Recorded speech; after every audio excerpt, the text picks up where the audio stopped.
লন্ডনের শেষ শুটিং আর ফিরলেন না দেব। প্রজাপতি 2-এর শুটিং শেষে লন্ডনে শেষবারের মতো ক্যামেরাবন্দী হয়েছিলেন দেব। সেই ছবি হয়ে গেল শেষ ছবি। না ফেরার দেশে চলে গেলেন বাংলার হাটধ্রুব নায়ক দেব।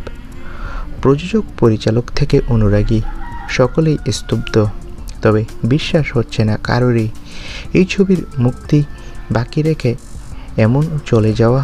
কিন্তু এখনই চোখ বড় করুন, বাস্তবে দেব একদম সুস্থ আছেন, প্রাণবন্ত রয়েছেন। শুধু আসন্ন প্রজাপতি 2 সিনেমাতে তার চরিত্রের ট্র্যাজিক মৃত্যু হতে পারে, এই খবরই এখন সোশ্যাল মিডিয়ায় ছড়িয়ে বিভ্রান্তি তৈরি করছে একটা মহল। তবে সেটা প্রজাপতি ছবিতে মৃত্যু নাকি অন্য কোনো ছবিতে। এক প্রযোজক বলছে দেবের আপকামিং সিনেমাতে তার মৃত্যু দেখানো হবে, তবে একটা মহল বলছে যে বাস্তবে নাকি আর নেই দেব। কেউ কেউ বলছে ধূমকেতুতে, আবার কেউ কেউ বলছে প্রজাপতি 2তে দেবের মৃত্যু ঘটবে। আমরা সিনেমা দেখলেই বুঝতে পারবো আসল কাহিনী। তো বন্ধুরা, তোমরা কে কে নায়ক দেবের অভিনয় পছন্দ করো কমেন্ট করে জানাও। আর টেলিপাড়ার সব লেটেস্ট আপডেট পেতে আমাদের চ্যানেলটি সাবস্ক্রাইব করে রাখো। ভিডিওটি দেখার জন্য ধন্যবাদ।